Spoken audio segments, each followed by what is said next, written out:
Assalamu alaikum wa rahmatullahi wa barakatuh. Hi, it's Leslie again. And in today's clip, I want to talk about the eclipse of revelation in Western civilization. That is a topic of one of my papers, which can be accessed on ResearchGate or under Abdul Karim Abdullah, and also on academia under Leslie Terevesi. So what exactly is the argument in his paper? Actually, in principle, the argument is quite simple. The argument is that in the Western world, where I lived quite a number of years of my life, we have experienced over the centuries what can be called as the eclipse of revelation by something else that we can call reason or human rationality, but which has also been termed as the Enlightenment. Because the European Enlightenment was a movement that was designed to liberate human rationality from the shackles of organized religion, so that people could exercise freedom of speech and freedom of expression, and could pursue various activities like conduct scientific experiments and so on. So now this eclipse happened for a number of reasons.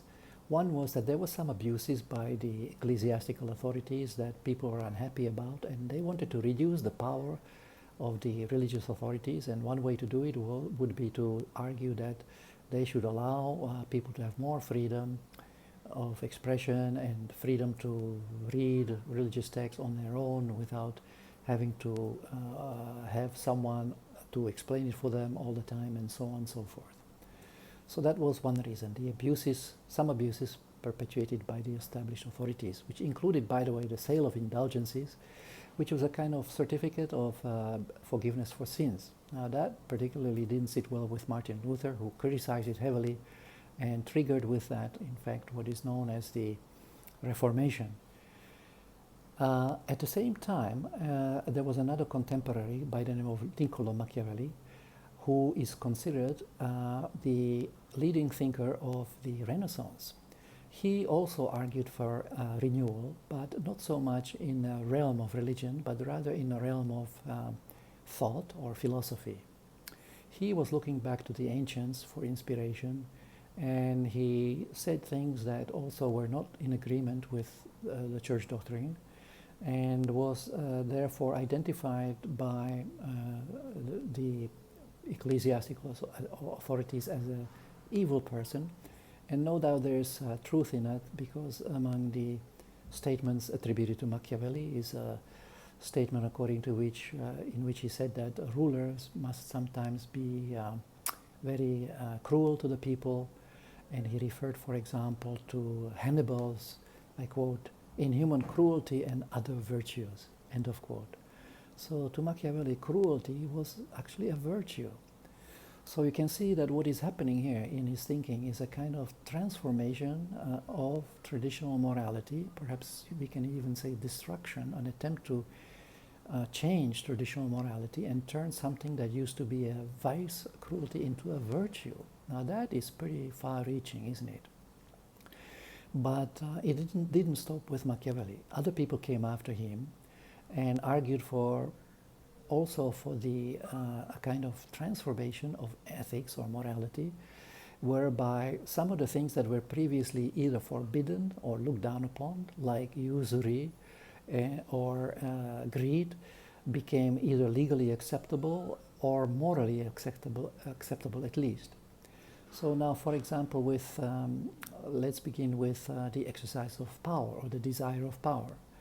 Thomas Hobbes was a person who wrote extensively about power, and in some ways he made it acceptable that a ruler should have absolute power. He justified absolutism that would breed no opposition of any sort. So we might say that he emancipated the desire for power on the part of the ruler. So we went from originally the emancipation of rationality, which was first attempted by another thinker by the name of Spinoza. Then we come to Hobbes, who moved on from rationality to power and emancipated the desire for power. So from the desire for freedom of expression, we come to this desire for power, and then next we have the thought of Adam Smith, who argued that acquisition of property is not such a bad thing, and that we should in fact not look down on it but promote it. And so he wrote his book, The Wealth of Nations, in which he basically justified the acquisition of property without any upper limit.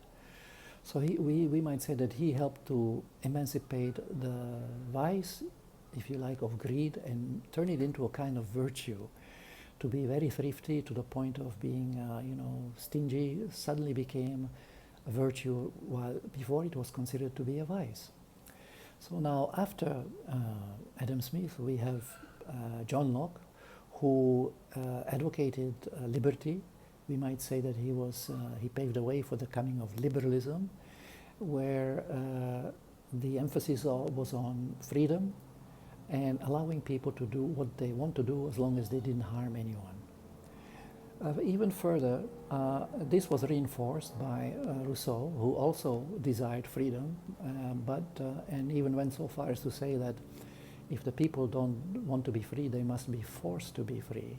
Now, that is a very big statement also, and it contrasts rather sharply with the Quranic dictum that there is no compulsion in religion. It seems that in Rousseau's politics there is a compulsion, and actually a lot of it.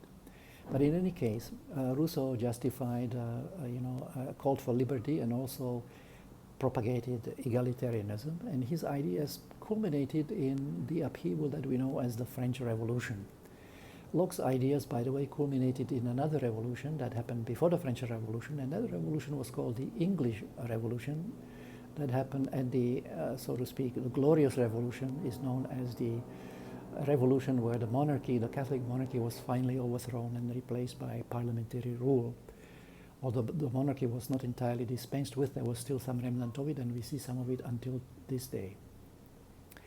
So then after Locke and Rousseau came other thinkers. For instance, we have Friedrich Nietzsche, who in a way also embraced the idea that the power should be used, taken and used by strong individuals. And he formulated these ideas in his doctrine of the will to power.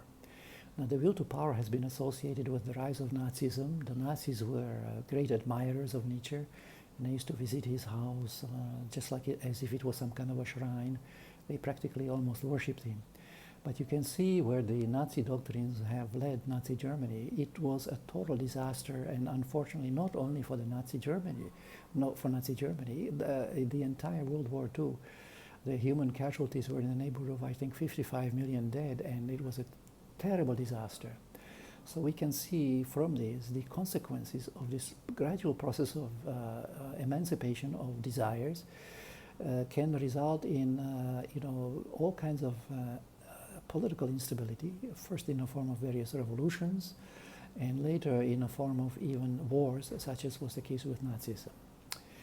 Now, after Nietzsche came someone called Sigmund Freud, and he actually advocated what has been called a sexual revolution, which was a kind of a process of sexual liberation, and this loosened greatly the traditional restraints on behavior called for by religion and by religious authorities.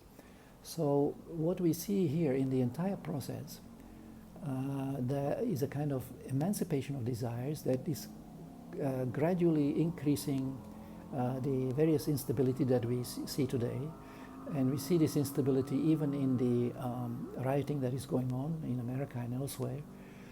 And the final step in this process, or close to the final step in this process, was provided by Friedrich Nietzsche, the German philosopher whom the Nazis, admired so much, because he is also, in addition to the doctrine of the will to power, associated with what we call nihilism, or the belief in nothing.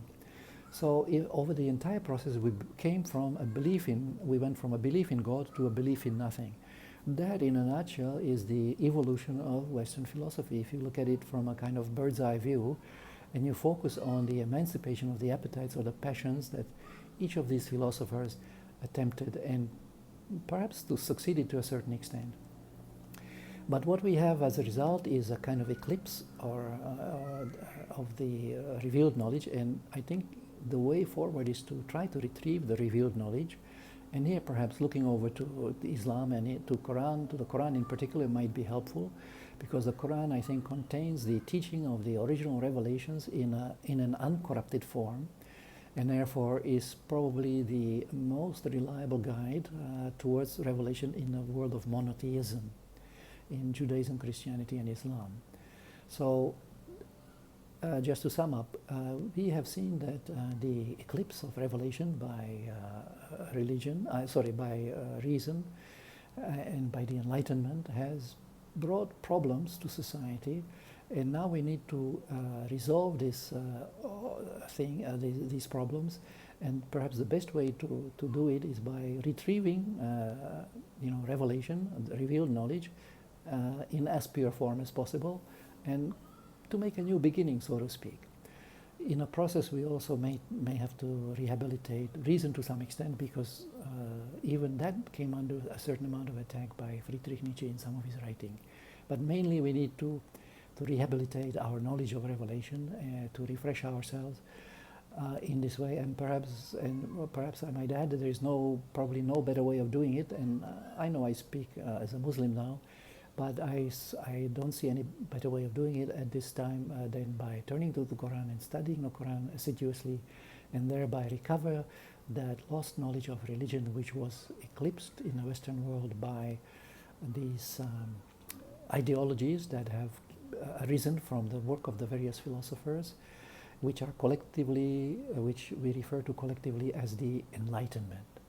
So we can see the irony in this process is that we had the Enlightenment of Revelation originally, and the philosophers claim that they can bring us a better kind of enlightenment, but this enlightenment in the form of the various philosophies and ideologies has in fact obscured or eclipsed the original enlightenment of revelation.